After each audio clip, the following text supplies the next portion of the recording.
വന്നപ്പോൾ നമ്മൾ വിചാരിച്ചതിനെക്കാട്ടും നല്ലൊരു ഔട്ട്പുട്ടാണ് കിട്ടിയത്. പിന്നെ എൻഡ് ഓഫ് ദ ഡേ ക്ലയന്റിന്റെ happiness is that's what matters, right? അതായത് 1.4 അപ്പേച്ചറുള്ള ലെൻസിനാണ് നമ്മൾ അറൌണ്ട് F14 നമ്മൾ ആ ഷൂട്ട് ചെയ്തിട്ടുണ്ടായിരുന്നത്. മോഡൽ നിഷുവിന്റെ കാര്യം പറയുവാണെങ്കിൽ ഷീ വാസ് വെരി എനർജറ്റിക്.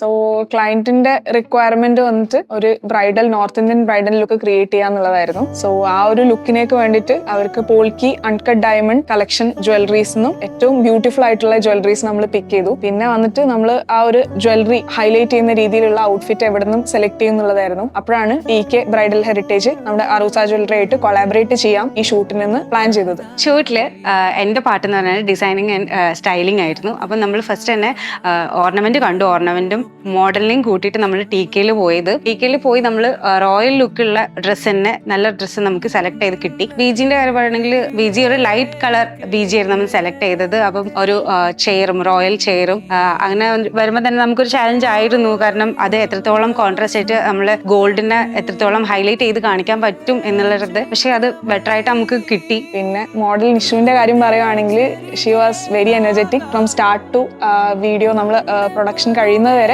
ആള് ഫുൾ നല്ല കോപ്പറേറ്റീവ് ആയിട്ട് നമ്മുടെ കൂടെ വർക്ക് ചെയ്തായിരുന്നു. പിന്നെ ത്രൂ ഔട്ട് ഈ ഒരു വീഡിയോ പ്രോസസ്സിന്റെ ഇടയിൽ ഒരുപാട് റിസർച്ചസും കാര്യങ്ങളൊക്കെ ഉണ്ടായിരുന്നു. ക്ലയന്റിന് കുറെ റിക്വയർമെന്റ്സ് ഉണ്ടായിരുന്നു. Hair should be like this, ഇങ്ങനെയുള്ള ഒരു ഹോർഡിങ്ങിലേക്ക് ഇങ്ങനെയുള്ള ഒരു ലുക്കാണ് വേണ്ടത്, അങ്ങനെയുള്ള കാര്യങ്ങളൊക്കെ അവർ ഓൾറെഡി കമ്മ്യൂണിക്കേറ്റ് ചെയ്തായിരുന്നു. അപ്പം അതിനനുസരിച്ചിട്ടുള്ള കാര്യങ്ങളൊക്കെ സെറ്റ് ചെയ്യാൻ വേണ്ടിയിട്ട് നമ്മൾ DOP ഡിപ്പാർട്ട്മെന്റും പിന്നെ അതുപോലെ സ്റ്റൈലിംഗ് ഡിപ്പാർട്ട്മെന്റ് ഒക്കെ ഒരുപാട് ഹെൽപ്പ് ചെയ്തായിരുന്നു. ഒരു ഹോർഡിങ്ങിലേക്ക് പോകേണ്ടതായ ഒരു ഷൂട്ട് ആയതുകൊണ്ട് തന്നെ നമ്മൾ ഓരോ ചെറിയ കാര്യങ്ങൾ പോലും വളരെ കെയർഫുള്ളോടെയാണ് ചെയ്തിട്ടുണ്ടായിരുന്നത്. അപ്പൊ ഇതിനകത്ത് എനിക്ക് ഒരു ചലഞ്ചസ് എന്ന് വെച്ച് കഴിഞ്ഞാൽ ഒരുപാട് ലൈറ്റ് ലീക്ക് ഉണ്ടായിരുന്നു രണ്ട് സൈഡിൽ നിന്നുമായിട്ട്. അപ്പോൾ ഒരു സൈഡിൽ നമ്മൾ അതിന്റെ ബ്ലൈൻഡ് ഫോൾഡ് വെച്ച് ലൈറ്റ് കംപ്ലീറ്റ് കട്ട് ചെയ്തു. വേറൊരു സൈഡിൽ നമ്മൾ കർട്ടൻസ് എല്ലാം വെച്ചിട്ടായിരുന്നു ലൈറ്റ് കട്ടിയിട്ടുണ്ടായിരുന്നത്. നമ്മൾ യൂഷ്വലി അപ്പേച്ചർ നല്ല കുറച്ചിട്ടാണ് ഫോട്ടോ ക്ലിക്ക് ചെയ്യാറ്. പക്ഷെ ഇതിനകത്തൊരു വ്യത്യാസം വരുന്ന വെച്ചാൽ മോഡലിന്റെ ഫേസും അതുപോലെ തന്നെ മോഡൽ ഇട്ടിരിക്കുന്ന ഓർണമെന്റ്സും ഒരുപോലെ ഫോക്കസിൽ വരുന്നതിനെ കൊണ്ട് അപ്പേച്ചർ നമുക്ക് നല്ല രീതിയിൽ കൂട്ടിയിട്ട് എടുക്കേണ്ടിരുന്നത്. അതായത് 1.4 അപ്പേച്ചറുള്ള ലെൻസിനാണ് നമ്മൾ അറൌണ്ട് F14 നമ്മൾ ആ ഷൂട്ട് ചെയ്തിട്ടുണ്ടായിരുന്നത്. അപ്പൊ അത് മാത്രമാണ് ഒരു നോർമൽ ഷൂട്ടിൽ നിന്ന് വ്യത്യാസമായിട്ട്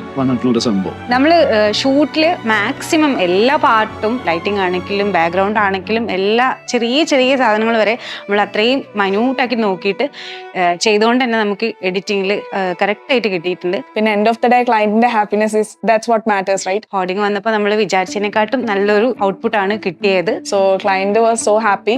ഷൂട്ട് ഔട്ട് കിട്ടിയതിനു ശേഷം ക്ലയന്റ് വളരെ ഹാപ്പി ആയിരുന്നു.